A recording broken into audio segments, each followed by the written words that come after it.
time, when they lifted that consent decree, we opposed it. We said the consent decree should continue because we said the consent decree is like a brake on that behavior. People press down on the brake in their car, right?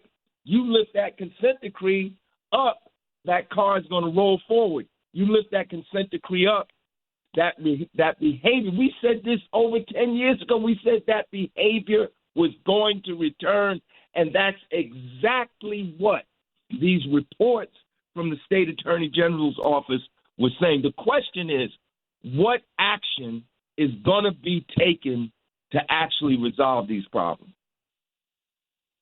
Absolutely. And Barbara, perhaps I'm missing it because it sounds like, in most states, right, the state attorney general, because you're talking about all these suits that were filed against the New Jersey State Police, in most states, it's the state attorney general that represents the state police in these suits. And it sounds like the state attorney general in this case is the one that's doing the investigation. Yeah. So it really, to me, sounds like you have the mouse looking for the missing cheese. Am I off on this, Mr. Hamm? No, you're not off. And the missing piece of cheese, the cheese that should be on the mousetrap, is that the action. Now, this is me talking now, not the NAACP, and no one else except me. This is me talking now. The missing cheese is the strong medicine that needs to be administered now by the state legislature and the governor. It is clear that this behavior is not going to go away simply by administrative fiat. There's going to have to be some action taken by the governor. And I do agree with the NAACP that one such action, one of the many actions that need to be taken, would be the removal of the top tier leadership. Now, let me say something also here. Politics makes strange bedfellows, and I know it's hard to believe, but the current state colonel of the state police, he has some popular support, and not just among white folks.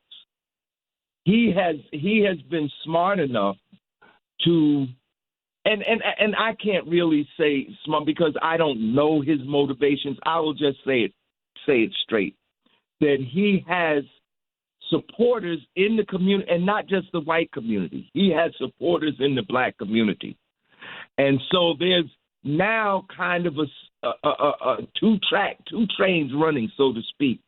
Whereas you have some in the black community who are calling for strong action, and some who are saying, well, let's implement the recommendations in the Attorney General's report, but, Colonel Callahan is a good guy. This is problematical because this will continue. They'll always put good PR people, in these roles, and we got to get past. We got to get past these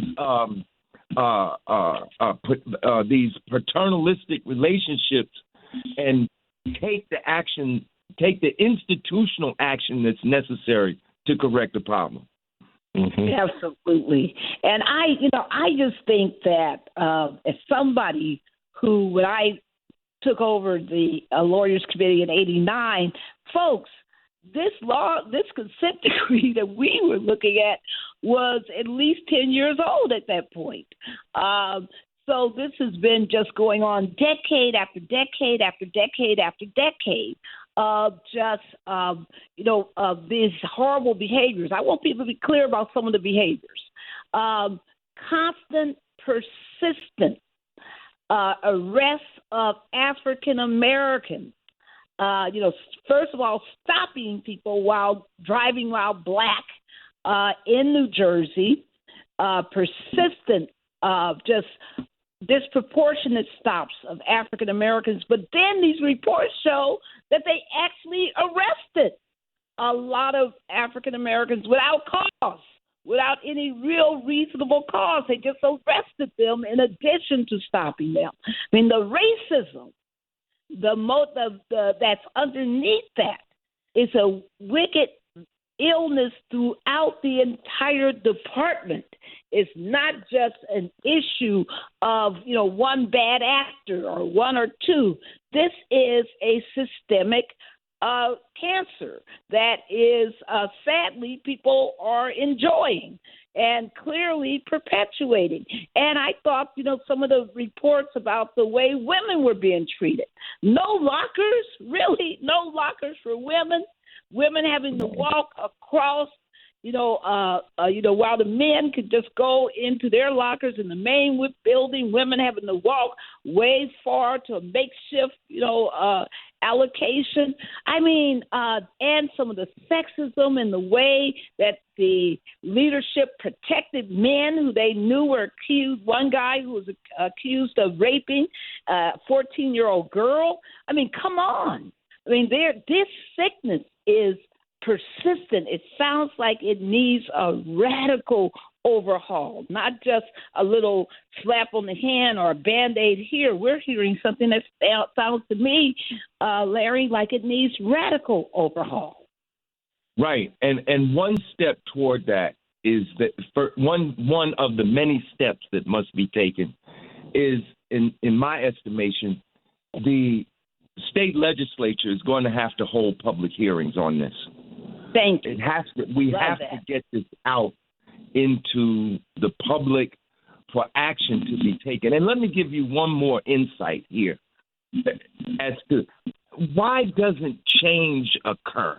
Now in New Jersey, we have a trifecta of Democratic control. Right. The Democrats are in the majority. And I'm saying this as one who voted Democratic, right? I voted Democrat. But they have a majority in the state assembly. They have a majority in the Senate. They have a Democrat sitting in the governor's office.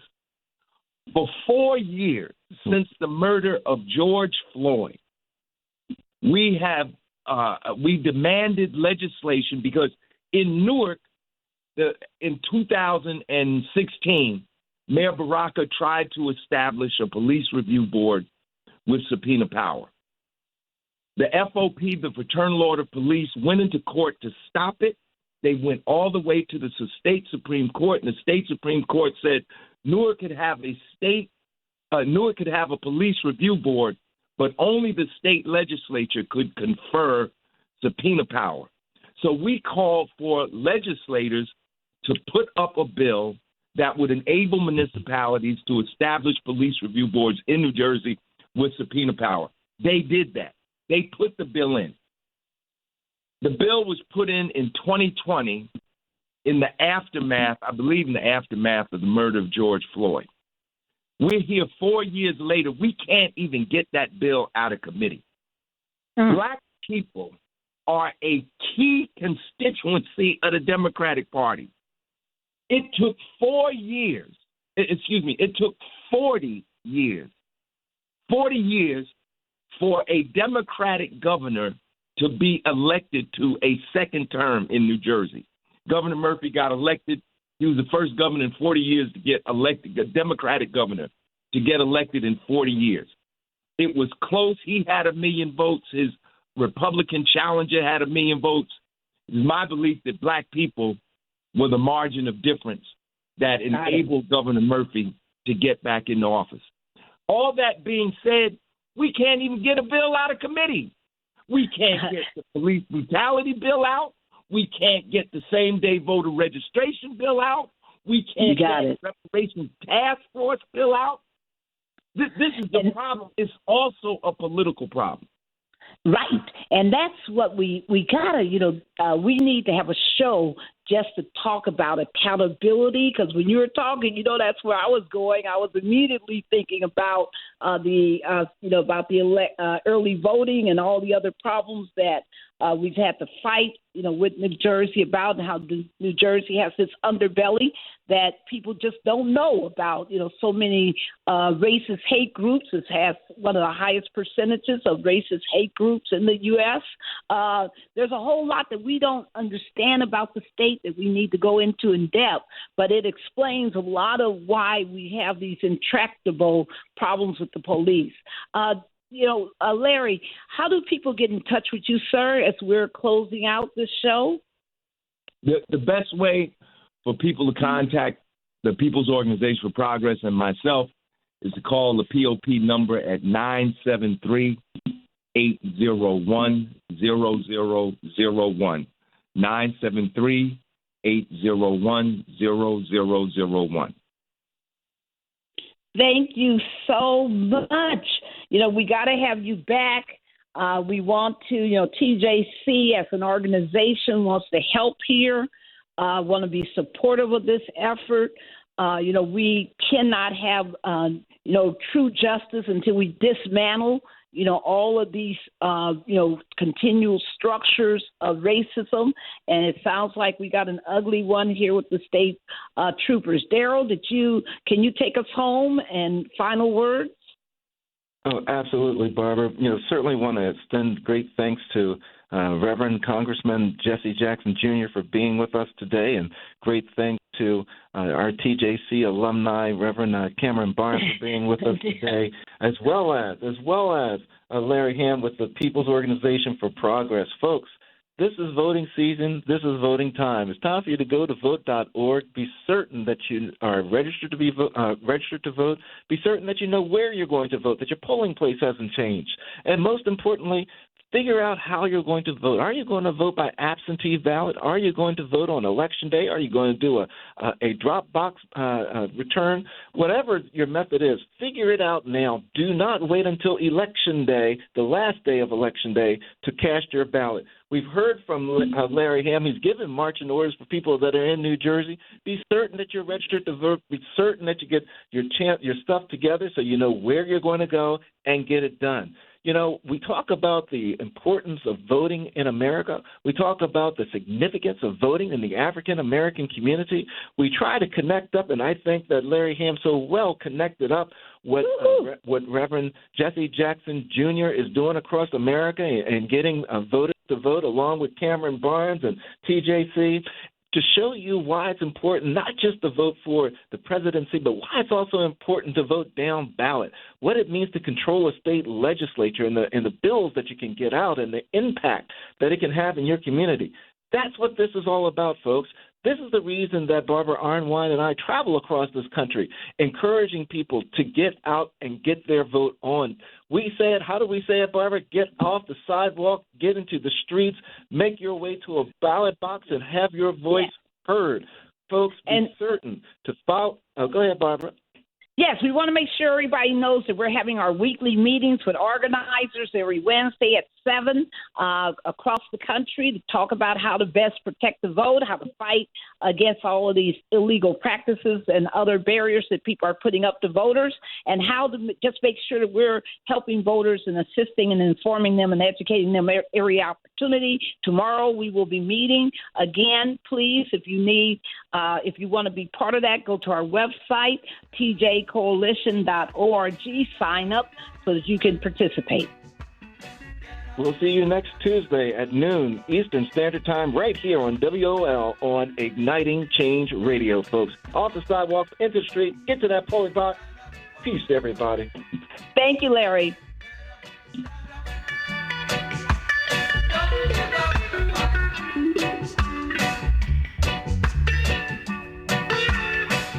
The preceding program was paid for by Barbara Arnwine. Serving part-time in the Army National Guard has led to a lot of firsts for me. The education assistance I received made it possible for me to be the first person in my family to go to school and graduate debt-free. That education helped get me to the first day at my dream job, a job that I can still hold while I serve part-time. That job plus the other benefits possible from the Army National Guard, helped me become a first-time homeowner. Also, part of my role as a National Guard soldier means I know that I can be one of the first to respond and help my community if disaster ever strikes. I'm extremely proud that I get to serve. Washington, D.C. WDCJ, Washington 95.9, WMMJ HD2, WKYS HD2, and worldwide at WOLDCnews.com. The views and opinions of the following show do not necessarily reflect the views and opinions of News Talk 1450 WOL, Radio 1 Incorporated, or their management.